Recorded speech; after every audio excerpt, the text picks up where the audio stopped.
Salut tout le monde, j'espère que vous allez bien. Donc après le succès de la première vidéo sur les idées d'un apéro dînatoire, j'ai décidé de vous en faire une deuxième. Donc ce repas, cette fois-ci, c'est celui que j'avais fait pour le nouvel an avec mes meilleurs amis.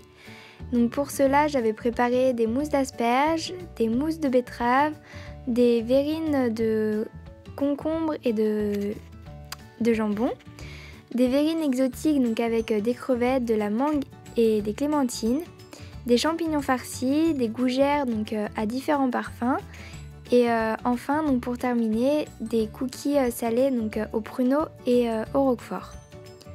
Donc je vais commencer tout de suite avec la première recette qui est la préparation des verrines exotiques qu'il vaut mieux commencer la veille. Donc pour une douzaine de verrines environ, il vous faudra une mangue, 8 clémentines, 600 g de crevettes à peu près, du vinaigre de framboise que vous pouvez trouver facilement dans des épiceries spécialisées et un mélange d'épices donc que je réalise avec une cuillerée à café de paprika, une de cumin et une demi de gingembre. Après, vous pouvez en mettre plus ou moins selon vos goûts. On commence par décortiquer les crevettes et les laver, puis on ajoute le mélange d'épices que nous avons préparé préalablement. On recouvre de papier film pour ne pas avoir d'odeur dans le frigo et on laisse mariner le tout au frais pendant plusieurs heures. Pendant ce temps, vous allez donc préparer vos fruits. Vous allez commencer par éplucher toutes vos clémentines en enlevant le maximum de petits blancs là qui n'est pas toujours très agréable. Vous allez les couper en deux, éplucher votre mangue et la couper en morceaux. Ensuite, vous allez ajouter 2 cuillerées à soupe de vinaigre de framboise aux clémentines. Puis vous allez ajouter la mangue et mélanger le tout, que vous allez réserver ensuite au frais.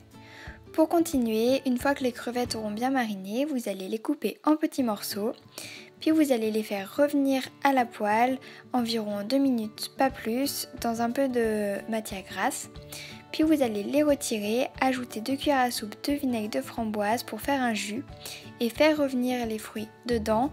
Pareil, quelques minutes, juste de manière à les saisir, mais pour qu'ils ne soient pas trop mous. Vous allez ensuite mélanger le tout et dresser les verrines et réserver au frais quelques heures.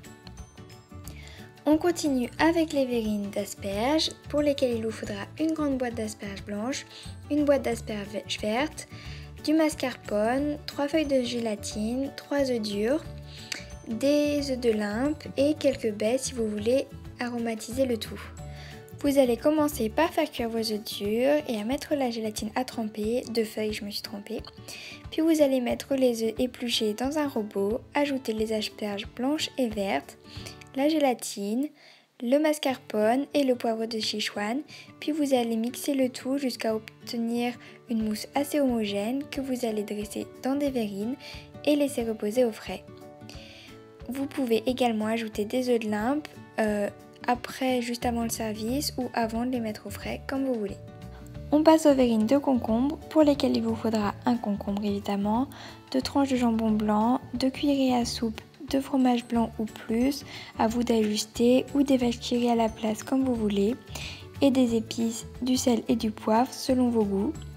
Donc pour cela, vous allez laver et éplucher le concombre, que vous allez couper en rondelles puis en petits morceaux. Vous allez les mélanger au fromage blanc, pour ma part, et aux épices selon vos goûts, mais faites attention cependant à ne pas en mettre trop pour ne pas non plus que ce soit trop fort.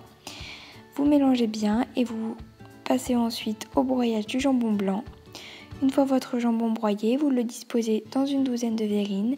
Vous n'avez plus qu'à recouvrir de votre préparation au concombre et vous laissez au frais. Pour ce qui est des verrines de betterave, il vous faudra donc à peu près 600 g de betterave, ce qui représente 3 belles betteraves, 125 g de samouraï et 2 cuillerées à soupe de vinaigre de framboise.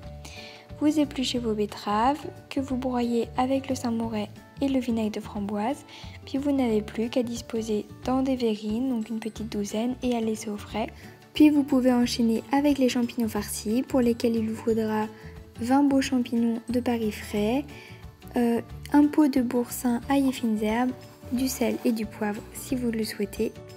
Il vous faudra juste équeuter, éplucher et laver les champignons, puis les disposer dans un grand plat et enfin donc les farcir de boursin et les laisser au frais. Mais si vous voulez, je tiens à préciser que vous pouvez les passer environ 5 minutes au four à 180 degrés pour qu'il soit plus fondant, c'est selon les préférences de chacun.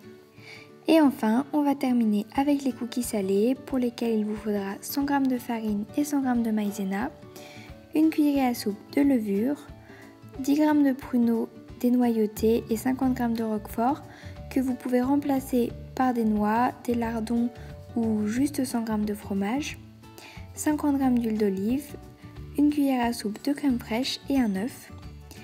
Donc vous allez commencer par mélanger la farine, la maïzena et la levure. Puis vous allez ajouter l'œuf, l'huile d'olive et la crème fraîche que vous allez mélanger donc à la main jusqu'à former une boule. Ensuite, vous allez découper les pruneaux et le roquefort en petits morceaux que vous allez ajouter à la pâte et bien mélanger. Puis vous allez former une douzaine de petites boules que vous allez déposer sur une plaque et enfourner 15 à 20 minutes au four en surveillant la cuisson. Vous allez ensuite les laisser refroidir sur une grille et vos cookies seront ensuite prêts à déguster. Enfin, pour les gougères, c'est une recette très simple à réaliser, mais je ne vous la détaille pas ici. Mais vous avez la recette donc sur mon blog dont je vous laisse le lien en barre d'infos. Et si vous avez des questions, n'hésitez pas. Donc voilà, votre apéro dînatoire est prêt. N'hésitez pas à mélanger les idées avec celles proposées dans mon autre vidéo. Alors voilà, cuisinez bien, mais je tiens surtout à vous dire merci d'être toujours plus nombreuses sur ma chaîne, à me soutenir, à m'encourager et à ne pas me tenir rigueur de la non-régularité de la parution de mes vidéos. Mais je vous dis au plus vite j'espère et à très bientôt. Bisous!